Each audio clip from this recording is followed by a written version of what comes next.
David Moyes has stated West Ham need more personality out on the pitch. We need to be taking more risks, playing better and more attacking football. He's also discussed the atmosphere at the London Stadium, as well as why a draw might be a good result against Crystal Palace. But while you're here, please do subscribe. If you're new to Hammers Chat, we are 176 subscribers away from filling up the bowling ground. So we were to rebuild Upton Park, put all our subscribers in it, plus 176 more of you, we would fill it. What a fantastic achievement that would be to hit before Christmas, and it would make us feel good. So if you haven't already subscribed, please do so. It takes 2 seconds, it's completely free, and you get all the videos into your subscription feed, but don't let the last bit put you off. Now, in regards to David Moyes' post-match comments, I mean, is he starting to troll us at this point? I actually wish he was trying to wind us up on purpose, because I would see it. I would feel it. I think, hey, Davey, see what you're doing. It's not going to work here, son. I am not biting. I'm not biting to your comments. But because he's been deadly serious, well, take David Moyes' post-match comments, put it on a hook. He's got me. I'm biting. It's frustrated me. It's triggered me, I think is the phrase. But some of his comments has just wound me up. Now, I should be pleased that post-match the manager has identified issues and that perhaps he'll rectify them. But there's 2 problems with that. First of all, he's responsible for it. It's like a fireman starting a fire and putting it out. I'm not going to stand and applaud the geezer for putting the fire out. A, it's your job, but B, you also started the fire. So in regards to David Moyes, you're the reason that we perhaps aren't playing that good football. And second of all, it's your job to stop us doing that in the first place. But the second reason, and this is the bigger reason, you thought that was that's not the big reason, this is. The second reason is, I have no faith he's going to do anything about it. Identifying the problem is one thing, the hardest thing. Doing something about it is a completely different thing altogether, and I don't think he will. Do we believe that after what David Moyes has said about how we need to take more risks, we need more personality on the pitch, that he's going to change it and we are going to see those things occur at West Ham from now on? No, I don't believe it in a second. I think we'll continue doing exactly what we have been, well, this season, but I do think we're better at the start of the season, and it's got incredibly boring in the last month or so. But I think we'll continue doing this going forward, because results-wise, you'll look at it and think it's not that bad. We've won a couple of games, got a draw against Crystal Palace, it's not the end of the world. Well, we've got some really tough fixtures coming up for a start towards the end of December. We've got Man United, Arsenal, Brighton, Liverpool in there as well. So we've got some really tough fixtures coming up. But he's not going to change it. There's absolutely no faith whatsoever. But for those that didn't catch the comments, he spoke about the football and spoke about how, just like I said, we need more personality, we need to take more risks. Because we weren't taking more risks, we weren't getting set pieces, which is obviously how we've been scoring a lot recently. We only had 2 corners yesterday against Crystal Palace. And he said for the last 15 minutes we created some big chances. I mean, I would argue that we created 2 good chances. They weren't on a plate, they weren't tap-ins or anything. Emerson's one and then Bowen's header. They were good chances though. That's what they were. There was 2 of them. He said lots. It wasn't lots, it was 2. And he stated that how he played in that last 15 minutes, he'd like to do it for 90 minutes. As if he's not in charge of it, as if he's not the coach. No, we can't do it. We can't play like that for 90 minutes.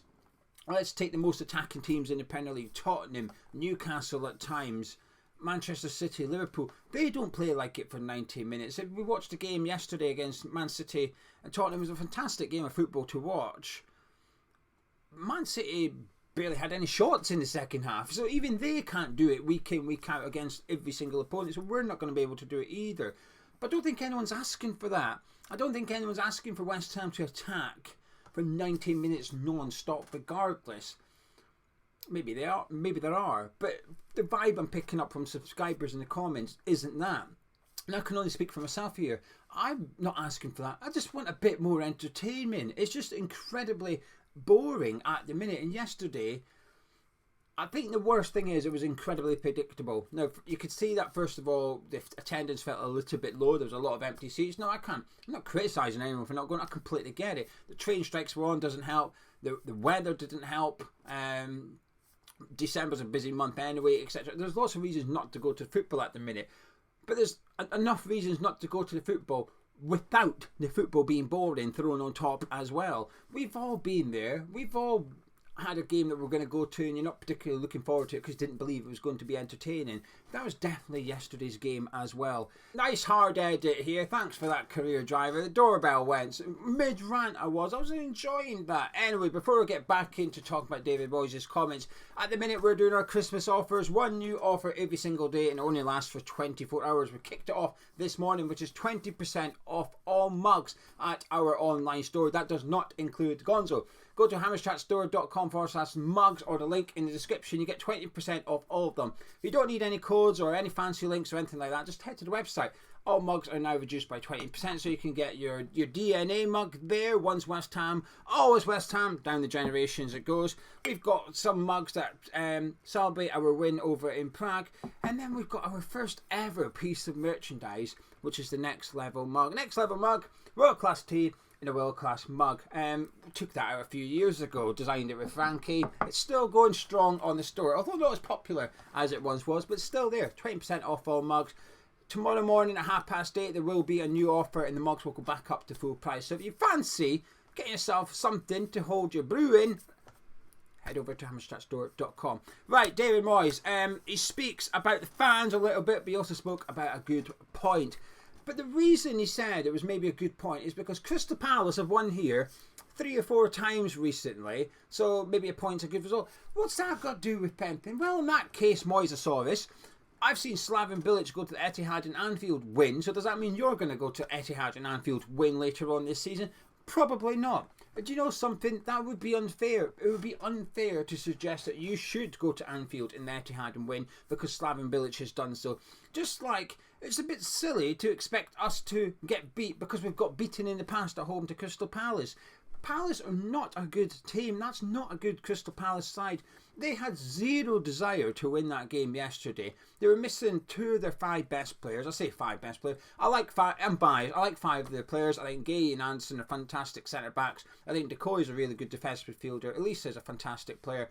I think Eze is just class. Well, they were missing 2 of those, so they were as weak as you're probably going to get them as well. But the attitude of that Palace team was just nothing. I thought we were the slightly better team yesterday, not because of anything we did, because Crystal Palace were that bad. They stunk the place out. It was an easy game to go on and try and win. It was a massive missed opportunity there. So to say that maybe it was a good point because Crystal Palace have had success at London Stadium in the past, there's very little correlation. I don't like that at all. It's a rubbish thing to say. He then spoke about the fans a little bit. Now, some people have taken it as a dig at the fan base because of the atmosphere or lack of. That's what he suggested. It's difficult. I can see both sides of it. The only reason I'm inclined to think it's a bit of a sly dig is because he's done it in the past. A lot of experts out there today, that was the phrase he used. When Said Benrahma came off, the fans didn't like it and the fans booed the substitution of Said Benrahma. David Moyes then stated, well, a lot of experts. So that was when he had his first dig. It's not quite the same, but a similar equivalent to Allardyce cupping his ear at the fans booing. What do you lot know? Don't care what you lot think.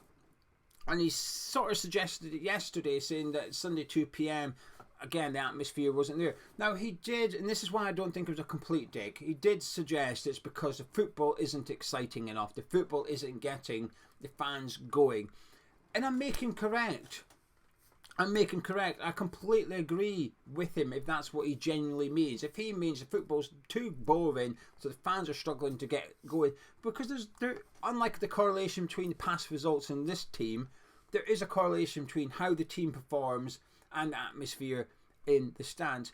Now, the stadium doesn't help. I'm biased in the sense that I'm not a fan of the stadium.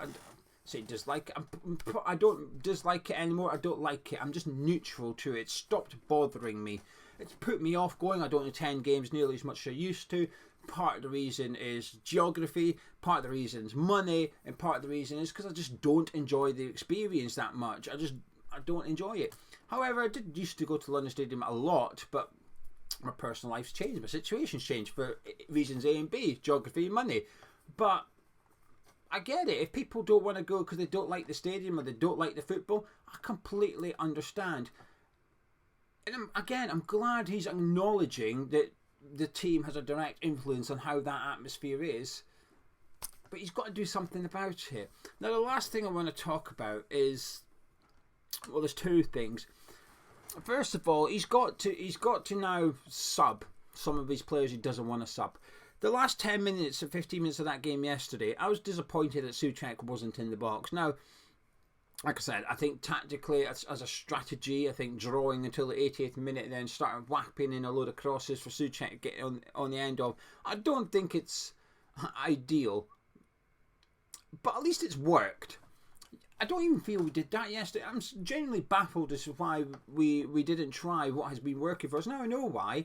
It's because he didn't make any subs till the 87th minute, which is just a complete insult to those on the bench. And my biggest frustration in terms of the bench was Cornet not coming on. Any small bit of confidence he got on Thursday from that assist, it's gone now. We've had it. I thought I'd seen it all in football. I thought I'd seen it all with David Moyes at West Ham until yesterday. James Ward-Prowse playing left wing. Not quite left wing. Left, you know what I mean. He was playing left midfield in order to accommodate Lucas Paqueta. And this is where the whole thing is contradictory and frustrating. Moyes speaks about more risk. Now, I don't disagree with him. I wish the players would take more risk because we've got some bloody good players. Paqueta, Kudus, Boyd, you can't tell me they're not capable of creating stuff. Of course they are. They're bloody good players. I'd like to see us take more risks. But this man is talking about taking more risks, and he made no subs until the 87th minute. He's talking about no risks and was playing James Ward-Prowse left midfield because he didn't want to take him off. He's the most risk-averse manager in the league, bar Roy Hodgson. And he's got the audacity to sit there and say, oh, we need more risk. We need more personality. Where's yours? Where's his? Where's his risk? There was no need to have Alvarez on the pitch for the last 15, 20 minutes. What he does, which is cover the defence, there was no attacks from Crystal Palace. There was nothing. Alvarez was not required for that last 15, 20 minutes. Now, I'm not saying he should have been taken off at half time. I get it. I get why we want to keep it tight, especially when we're 1-0 up at half time. I get it. But after 10 minutes after Palace scored, there was nothing from Crystal Palace. You could have took Alvarez off. You wouldn't have noticed a difference. If you're moving Ward-Prowse out to the left to accommodate Paqueta, you've admitted two things there, essentially. A, Ward-Prowse isn't doing much in the middle of the pitch, so we can sacrifice him. And B, Paqueta needs moved. He's not doing it on the left, so we need to move him so he can influence the game. That's fine. I don't disagree with B.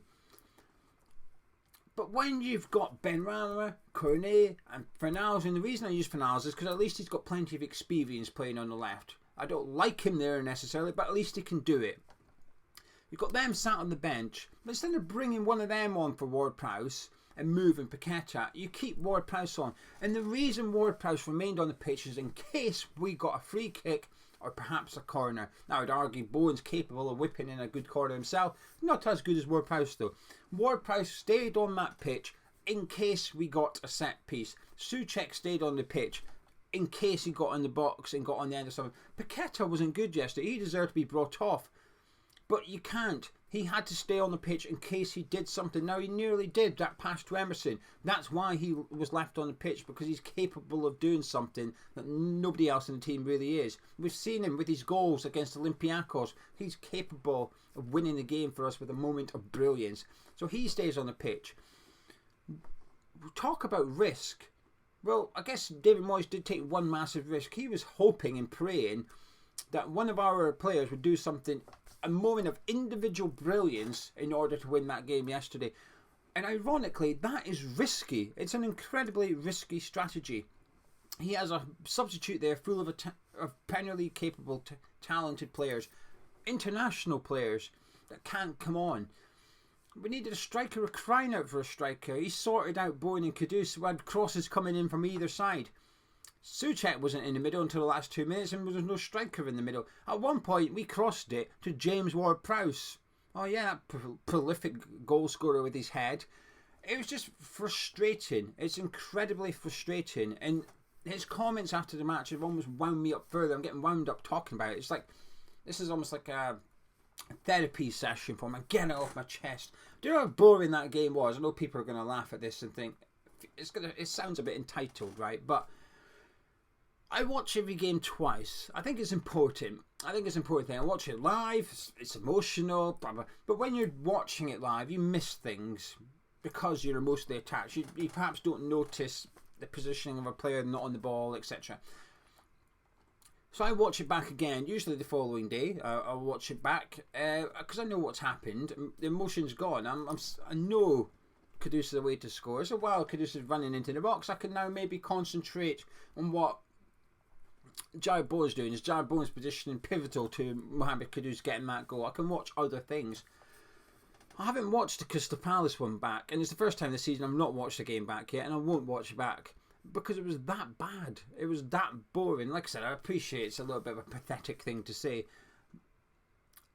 but I woke up today and it doesn't feel like a loss. That's not the right thing to say because I don't feel like we lost, and league-wise we're doing okay. My worry is it's a little bit Kirbishly. I was just speaking to a subscriber just now, Tony. He commented saying it's just boring, and he made a comment that I've sometimes tried to make, and I can't really say how it sounds in my head, and he made the same thing. My worst season, my least enjoyable season, bar Avram Grant's, but my least enjoyable season as a West Ham fan is under Kirbishly because it was boring. We were just 10th for the whole season. I didn't enjoy the football. We weren't challenging for European football. Nothing. It was just boring. There was nothing to look forward to. Come February, you might as well just stop the season for us. It was done. And if it wasn't for European football, we'd be heading down that route at the minute. I still have hopes we can finish 8th. I mean, had we won yesterday, we would be 8th. So clearly, we're on course for that. But Ralph, one of our subscribers, still thinks we'll be 15th by Christmas. I've never believed that. But it's possible too. It is possible. It's not probable, but it's possible. But I'll tell you what, we just need a bit more excitement. Can we have a bit more excitement? Please, I hope David Moyes means what he says yesterday about getting more personality and more risk into that team. To do so, he's going to have to take a risk, and he's going to have to use more personality. It doesn't have to be his. Use Heitinga's or Nolan's if you have to. He's the one in charge. Something needs to change because I know you're getting bored of me saying boring, but it's bloody boring. Anyway, I'm going to disappear. If you've enjoyed this video somehow, please do drop a like on it. Subscribe you to Hammers Chat. Help us fill Upton Park up. And if you want a mug, go to hammerschatstore.com/mugs. Links in description, pinned comments. 20% off all mugs. Don't need any code. They're already priced with the 20% off. Grab yourself one. And tomorrow morning, 8:30 here and on the forum channel, the new offer shall be live. Catch you in a bit.